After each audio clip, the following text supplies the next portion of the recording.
Ahmad Almsaodi. Welcome to the stage. Sounded really interesting, and I wonder how big kind of credit card limits the Egyptians have if they are buying houses with a credit card. So you're welcome to tell and take In your this box, place. huh? Yeah. All right. Okay, so can you guys hear me well? All right, so my name is Ahmad. I am the CEO and founder of Aqarmap. Aqarmap is the leading property marketplace in Egypt.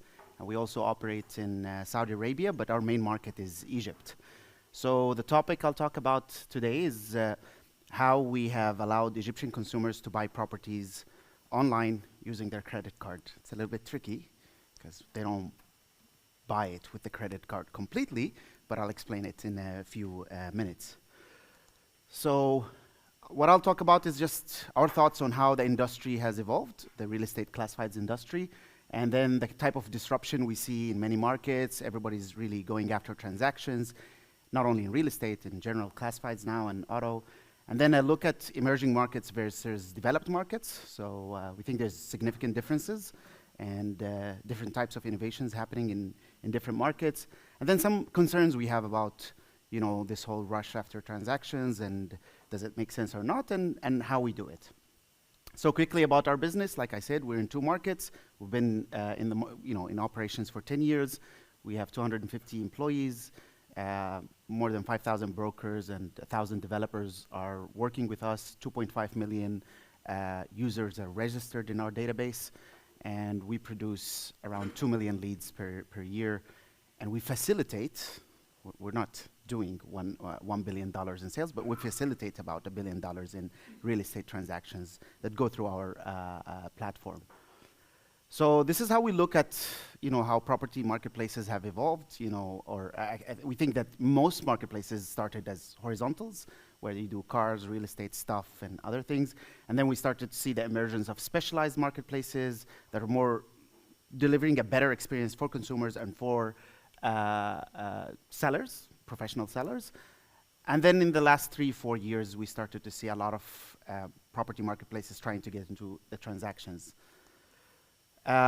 These are a few examples, of there's a few players that are kind of focused on the core model, classifieds. You just post, you have a subscription or some kind of a package.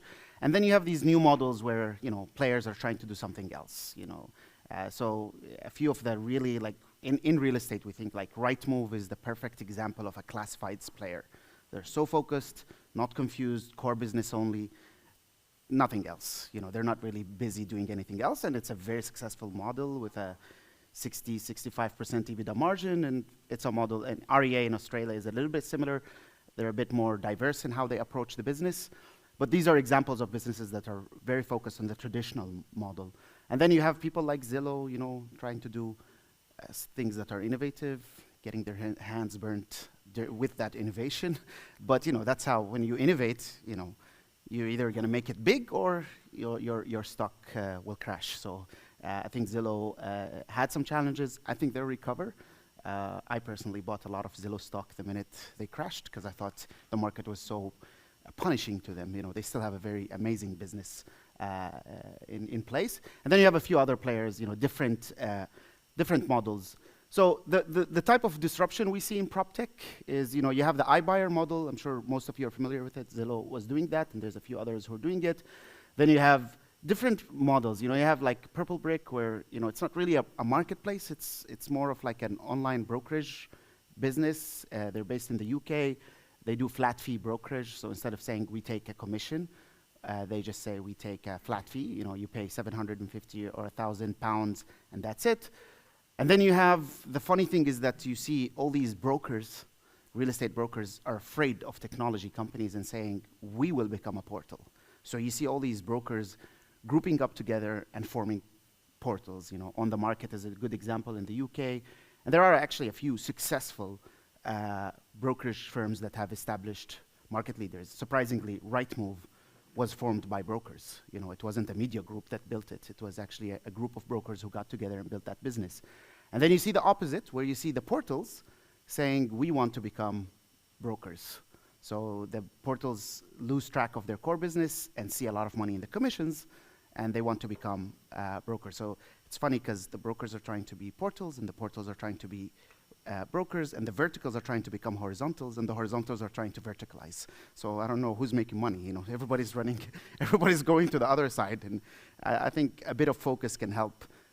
You know, just sticking to your core business sometimes. You know, like I'm a big fan of like profit from the core concepts, and you know, focusing on the core business and just making it as good as possible. With some, you know, looks at, you know, you can look at other things. And then you have lead qualification, and you have a few players that are going very far. You know, Zameen is a good example where they are actually not just a broker, they actually develop real estate. And that's quite an extension of, you know, a very far extension of the core business, but it's working very well for them. So if you look at how the developed markets are playing, you know, the innovation that's happening in developed markets versus emerging markets, there's a very clear trend. And the trend is that in developed markets, the focus of the innovation is around secondary sales. And in emerging markets, the focus is around primary sales. So in developed, it's around resale, you know, like units that are existing. And in emerging markets, a lot of it is around new developments, off-plan properties. And that's just because of the nature of the market. You know, in emerging markets, there's a lot of development beyond what you expect. I mean, as you visit emerging markets, not all of them, but depending on the cycle they're in terms of real estate cycle, there's typically a lot of construction happening, a lot of off-plan properties, a lot of demand, a lot of people willing to buy properties before there's anything. So that creates a very interesting opportunity for real estate portals, because now you can sell something that doesn't even exist. So the whole idea of like, can I buy properties online? Typically, that doesn't make any sense, because you want to go and see the property, open the doors, you know, look at the windows and feel the property. This is a home, right? But what if there is no property? There's only a showroom with 3D models. Then why do you need to visit the property? There is no property anyways. So that creates an interesting opportunity for you to do some kind of innovation. So this is our own comparison. It's not very scientific. It's just me and a bunch of guys in Egypt trying to, you know, rationalize what's happening. So don't take this as a, you know, this is not Goldman Sachs analysis. This is Egypt Sachs analysis, you know. So, so it's our best estimate of what's happening, you know. So in developed markets, we looked at, we always thought that the iBuyer model is pretty crazy. I honestly was surprised how the stock market was really rewarding this model. I'm not saying it's not a model. It is still a model, but I just think it has different profit margins and a different risk appetite, and you need a lot of financial power to do it. And I think it might work in really efficient markets where the average property stays on the market for a very short time. But it doesn't really work very well in emerging markets where markets are not efficient, and the property might stay on your hands for months and maybe years. And that's a big risk. You know, you want to do this when the market is very quick. So, and then we look at the emerging markets. So we look at like some examples, the margins that we expect, what type of scalability, can you scale these models or not, and then the financial risk you're taking. And then the last one is very interesting. We call it the cannibalization. Well, I mean, it's the cannibalization risk. You can go after a model that kills your core model. So, and that's why it's dangerous to go into these things. Like, we want to get into transactions, but the biggest problem we have is that if we go into transactions, we have brokers that work with us. So what type of relationship can you have? Now, I look at the developed markets, it's very hard to actually go against the brokers because they're structured, they have syndicates, they have groups like these where they meet and they talk, they're an industry. So if you get them angry, they can quickly, you know, rally up against you and you're in trouble. In emerging markets, at least in the markets I've operated in, things are fragmented, so you can get away with a few things. There's a bit of a leeway where you can do things and they'll let it go a little bit. If you go too far, then they're still gonna, you know, you're gonna get some reactions. So one thing we've noticed is that in emerging markets, the margins seem much higher, and that's not because they're emerging markets. Primarily, it's because it's off-plan properties development. In off-plan properties developments, real estate developers, just think about it this way. How much does an average broker make from a transaction? What percent? I mean, I want to hear some numbers. 4%? 5, 2, 7, right? Good. So now let's talk real estate developers. How much does a real estate developer make in terms of profit from every single unit they sell? 50%? 35? 10. So it depends on the cycle. It's actually the cycle. I mean, if you look at it, it's not the country, it's the cycle. If you're at the beginning of the cycle, it's 50%. As the market matures, 35%, and then it ends up just a standard business in 10, 15%, 20%. That's what it ends up. So as more competitors come, as corrections happen in the market, the margins drop. It's just normal, right? But at the beginning, it's crazy. I mean, it's like, So that's why if you get into transactions working with the developers, you can extract a lot of value because they're willing to pay a lot, and they actually perceive you as just another intermediary. So they can give you the full commission and beyond. If you can add more value, you can even make a little bit more.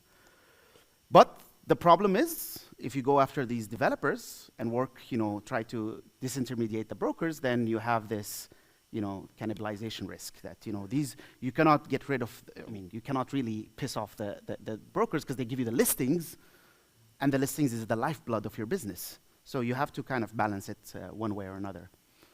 The concerns we have is like, what type of business are you building? Are you building a portal or a marketplace or a brokerage business, or are you a developer? What are you? Are you a horizontal? You need to kind of focus. And then some end game implications. What is the long-term plan? Are you just trying to maximize revenue and valuation? Are you trying to, do an M&A deal at a certain point? Like, how will this look? What type of business are you going to end up with? Like long-term, how is this going to look? And, finally, do you want to really bite the hand that's feeding your business? Do you really want to work with all these brokers for 5, 10, 15 years and then suddenly switch? And, you cannot trust these switches. You look at what Zillow did, and they really switched aggressively towards the iBuyer model, and then they went back, and it was very painful to come back and readjust. So I get this question all the time. So we do transactions, and my team, the team that sells to the brokers, are always like, why? Why are we competing with our customers? We are competing with them. And I always tell them, like, when you go to a supermarket like Carrefour, you'll find the normal coffee, Nescafe, and all that, and then you'll find the Carrefour brand. So Carrefour is a marketplace, right? And people list their properties and pay to be on the shelves also. And Carrefour has the right to compete with them as long as it's fair. If they take over everything and put the brands at the corner, nobody's going to be with them. So you have to be as much as possible fair. So I like to use this example a lot, and to justify, because we get asked by the brokers, but you also do transactions now, so what's going on? And then you look at Google, and they have the Google Jobs, and I'm sure some of you are in jobs, so Google is a platform, a marketplace, whatever, an environment, and they're now competing with us. And is that fair or not? It's business. I mean, we can complain as much as we want, but it's business. As long as they're reasonable, we'll continue working with them. You look at Amazon. I'm not sure that's fair, what they're doing. They look at your statistics, they find the most, selling units, whatever is selling the most and the most profit margins, and then they go and actually white label manufacture, whatever, and compete with you. Amazon is pretty aggressive, but it's another example. They're very, very aggressive, and small sellers that work with them know the challenges of working with them, because they kind of take the insights of the market and then go at you aggressively. And then the examples keep going on. Apple, the phones, the applications. You build an application, and then the operator of the marketplace can decide to compete with you. So if it's happening in all these industries, I think it's fine.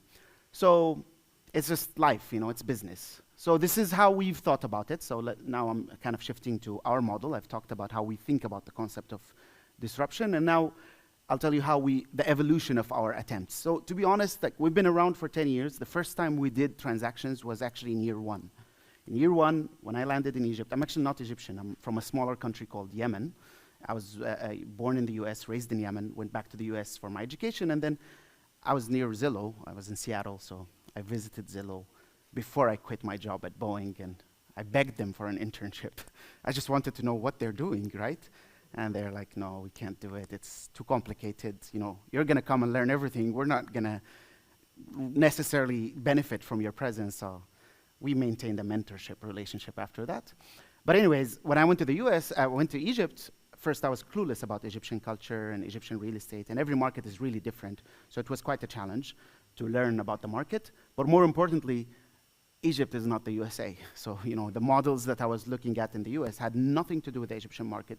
The brokers were not willing to pay $1. I mean, you go to them and tell them, hey, why don't you list? You pay me this much after 6 months. They're like, no. I'm like, okay, how about for free? They're like, no, of course no. I'm like, why? They're like, I'm not going to give you my information. I'm like, come on, man. You're putting your properties so you can sell. They're like, no. You know how hard I work to collect this information? There's no exclusivity in Egypt. So if you put the property, some other broker will find the other property, talk to the, so there's some issues that make them don't want to share their information. So that creates a challenge. So after a lot of attempts, we realized that the best way to do it is we go to them. Instead of telling them list for free, we go to them and say list, and if you sell, we take 25% of your commission. And they're like, how will you know? And we're like, we know. They're like, okay. You probably will not know, but we'll know. Somehow, psychologically, that got them to get on our portal. They just felt like, because before it was too good to be true. List for free. What's for free? Why for free? Something is wrong. But if you say, it will compensate you when we do a transaction, it makes sense. And most likely, we're not going to report everything to you. We'll report some. And they reported some, surprisingly, and they paid us. And with time, until we got some things going on, we switched back to a classifieds, like a subscription model. So that was the first attempt. But then we went through 2018. We went back to transactions again. We did something called online launches and then online expo. And now we're at like Online Expo 2.0. And in every phase, we're kind of killing one of the challenges that we're facing. So in the first phase, one of the issues was limited selection, the cannibalization risk, scalability, and adoption. So what we do with the online launches, we go to a developer and say, you have this new condo building, new compound, you want to launch it. I don't know how launches here happen in Europe, but in emerging markets, they go to a very fancy hotel, big celebration. They bring an artist, a singer, and everybody comes, and it's like a gala dinner. Everybody just gets really excited, and then they say, we're opening up the bookings now. Exclusive pricing, only 50 units available, and boom, they get sold. The people who are there, they're there to enjoy, and then, I know it's not logical, but that's how it works. It's really not logical when you go, and but, people go because they know you're getting about a 25, 30% discount because you're the first buyer. It's like a stock market company that's getting seed funding, something similar to that. So that's why people buy, because historically it has been proven that if you buy then, the next week the prices will go up by 15%, 20%. So immediately you're making money. So people buy that way. So I attended some of these expos and launches, and I was surprised that the mechanism was very hectic. People just get crowded and they kind of fight to book because there's limited, they do scarcity, they make it sound really, really scarce, like there's only limited inventory, It's not real, but it's a game. And people really go after these properties, and it gets really, and people get pissed off because they get treated really bad, although they want to give you their money, and still, like, you're not getting a perfect service, and nobody sells. That's what shocked me. There's no selling happening. There's no talking. It's just writing checks, quickly. So I thought that can be easily digitized. So I approached one of the developers and told them, why don't we do this online? Think about it. Would you like to reach the Egyptians abroad? The ones in Europe, the ones in the US, the ones in GCC countries. I can allow you to reach these people to book online. What do you do during this event? Do you write the full check? They're like, no, you write a refundable deposit. You pay a deposit, and it's refundable within a week. You have to close the transaction within a week. So that's why people rush quickly and don't ask questions, because they're not really buying. It's not legally binding. They're not dumb. They're just going there to lock up the deal, and then they have a week to close the deal and really rationalize the decision. They get about 25 to 50% cancellations because people, once they wake up the next day, they're like, okay, that was a mistake. We need to cancel. It was just, for the scene. People were looking at me. I had to make the purchase. They would go home, talk to their partner, like, are you crazy? We don't want another property, so they go and cancel. So, and that's what happens with us too. We get them. We do our own Booking.com style pressure, psychological, tips and signals that, there's limited inventory. There's so many people here. Last booking was 33 seconds ago. There's only limited inventory and limited time, and you need to act quickly. So we convinced one developer to join us in 2018. It was very hard to convince anybody to do it because everybody was like, nobody's going to book online. And I think it will be doable. They pay only $1,000 with their credit card. So that's an answer to the limit. It's just $1,000, and it's refundable within a week. So there's no risk. There's an event that's 3 hours long. You go and book. We create a lot of buzz around it. Everybody's waiting to know what are the prices and what are the discounts, and we say it only opens up during the online launch, and it's 3 hours long. Can you guess, if the first launch, when did the first booking arrive? It's 3 hours long. When do you think the first booking happened? It's in seconds, 24 seconds.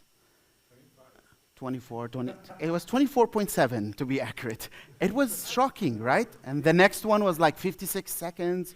The next one was like 1 minute and a half. And I'm like, why? Why are you in a rush? In my opinion, it's just psychology. I was surprised because there was no limited inventory. You know, the inventory was endless. You know, there's so much inventory. But, you know, the wording, you know, the booking.com wording, you know, this is the cheapest room you saw so far. So you think it's the cheapest, but they just told you, you saw, from the 3 you saw, this is the cheapest. But there's plenty of cheaper units, but if your English is not that good, you know, if you're not really thinking about what you're reading, you take actions. So a lot of the wording and the psychological, you know, cues that you're putting in the product take people into certain actions. And a lot of the successful products we're using have a lot of these things going on. So, you know, you pick the unit, you look at the different properties, and then you see the sold out ones getting sold out, and it's like live, and then you pick the one you like, you write your name, phone number, email, agree to all the terms, and pay with your credit card. And then you have a week to cancel. So we did one, it was really successful. We did the second one, it was okay. We did the third one, and it was horrible. Just like a complete failure. And it was a big problem because the developer pays us in this model, the developer pays about $30,000 to do this. And then we take the $1,000 that the consumer also pays. So the $1,000 deposit, if the transaction happens, we take it. If not, we give it back, plus $30,000 up front. So this developer was not happy, you know, at all. It just didn't work out, and we were so confused why it didn't work out. We didn't have answers. We did surveys trying to understand. The product was good, the pricing was good, the developer is listed, so it's a reputable developer. Whatever was the reason, it didn't work out, and my team told me, no, we need to stop this product because it's dangerous. You know, this is a big upfront payment. So we stayed like 6 months researching how we can adopt it, and we took the same technology and rebranded it into something we call the Online Expo. So now what we're doing is, it's not an online launch, it's an expo. There is 10 developers, 12 developers. So we took that $30,000, divided it by 12, reduced the risk, the upfront risk of every developer, and now we take a 3.5% commission on every successful transaction. So we just flipped the model a little bit. And the beauty of that is that the consumers now have better selection. So it looks like this. Now you go and you see, like, you know, the different developments and the different discounts that each one has, and you can see how many people are looking at it, and it worked out very well. So it actually, it worked out really, really well. It's much better than the online launch. Less pressure. If the developer doesn't sell that much, they paid like $2,000, $3,000. It's not the end of the world. They get a lot of branding and a lot of promotion. So even if they don't sell, they're happy with that level of activity and inquiries that come through the hotlines, you know, because we create awareness and buzz about their product. But then we had one issue that was still a problem, is the brokers started to get it, you know, agitated. They're like, what is this? You take a commission? So before they kind of let it go, but when they heard that we're taking commissions, they felt like this is really a broker. So we came up with the Online Expo 2.0 model. So this is just a way of how we explain it to the brokers. We call them affiliates, not necessarily brokers, because we allow non-brokers to also join us. So an affiliate will join us, and an affiliate could be, for example, the leading cars classifieds is one of our affiliates in the expo. So we convinced the leading cars classifieds to join as an affiliate, and we told them, we'll give you 75% of our commission for any traffic you send to us that converts into a transaction. So for them, they're my friends, so they're like, let's give it a shot, you know. They had a few units sold, so that was interesting. So we promote the property, the expo, and the affiliates do the promotion. They have their own links with their own tracking. They have the codes, you know, a typical affiliate setup. The consumers then go to Aqarmap on the day of the expo. They do the booking. We send the booking information to the developer. The developer contacts the consumer, does the deal. You know, they go through the deal. If the deal goes through, the developer pays us the commission, and then we pay the affiliate a 75% 75% of the commission, and we keep 25%. So with this approach, we are back to a platform operation where we're like Uber. We're a platform to close transactions online. However, we also close our own transactions. So if the transaction is purely ours, we take 100% of the commission. If it's through an affiliate, we take 25%, and we're happy with that. Our VCs were really concerned about the percent. They thought it's too much to give them 75%. But from experience, we know that that's the right percent. If you're bringing the customer, if you're doing all the hard work, and we're just helping you, facilitating, 25% is more than fair. So this is a look at the results of one of our latest events that we did in Black Friday. I mean, we don't share a lot of information. We share just a little bit. So in the first 5 minutes, we had 10 bookings. And then, again, as usual, there's always people super excited to book in the first minute. And I'm waiting for this trend to end, and it never ends. There's always somebody who's just super excited and willing to go in and quickly do the booking. But it's what is it called?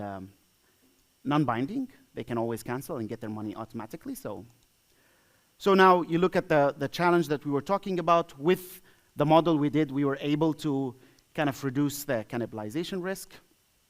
And I'll conclude to open up for questions. So I think in emerging markets are different, very different, as you can probably tell.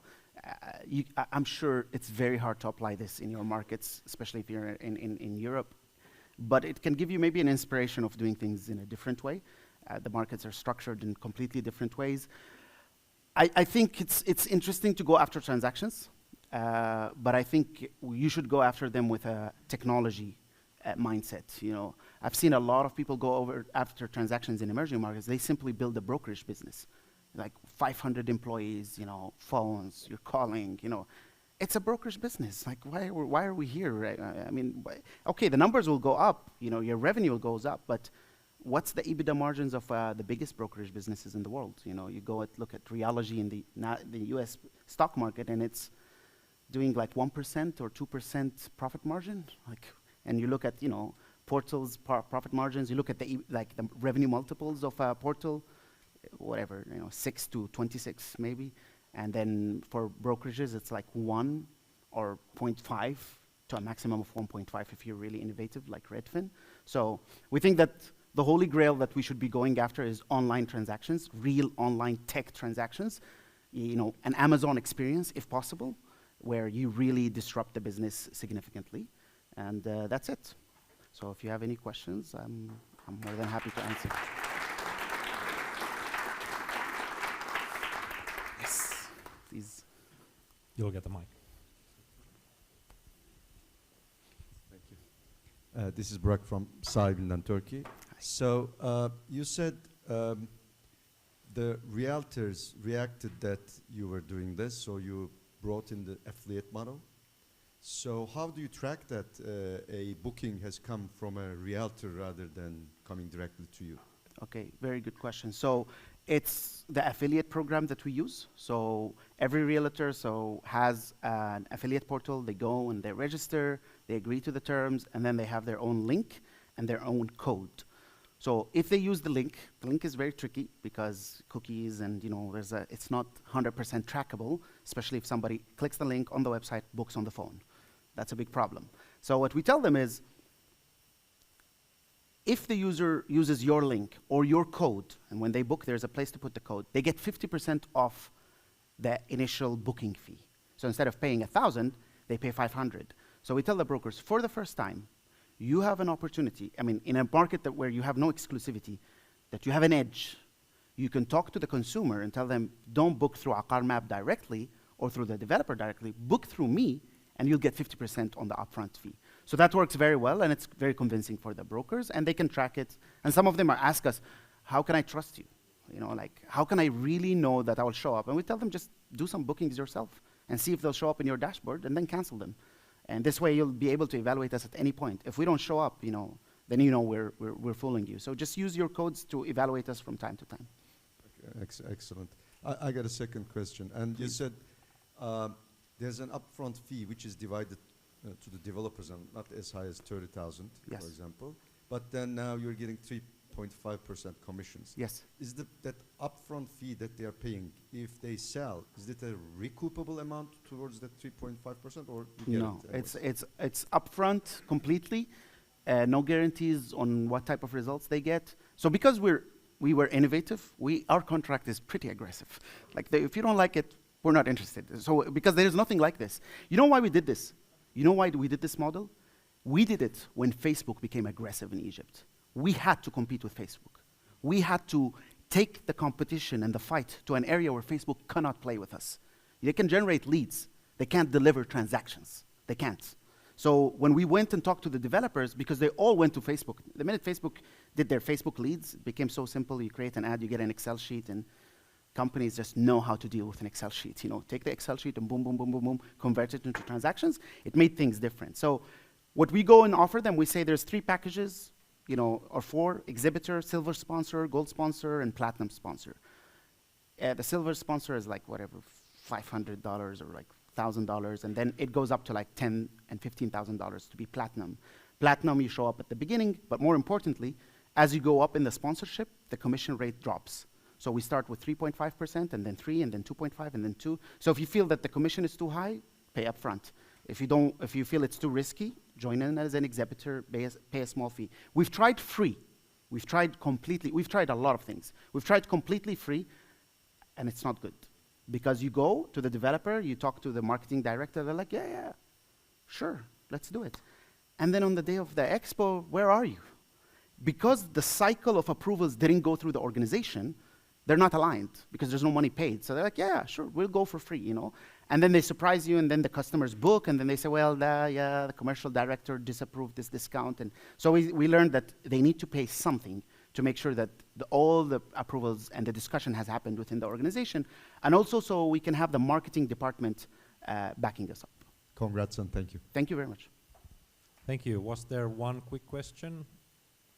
Maybe we'll go to the next one. All Thank right. you. Thank Really you. exciting. Thank you very much.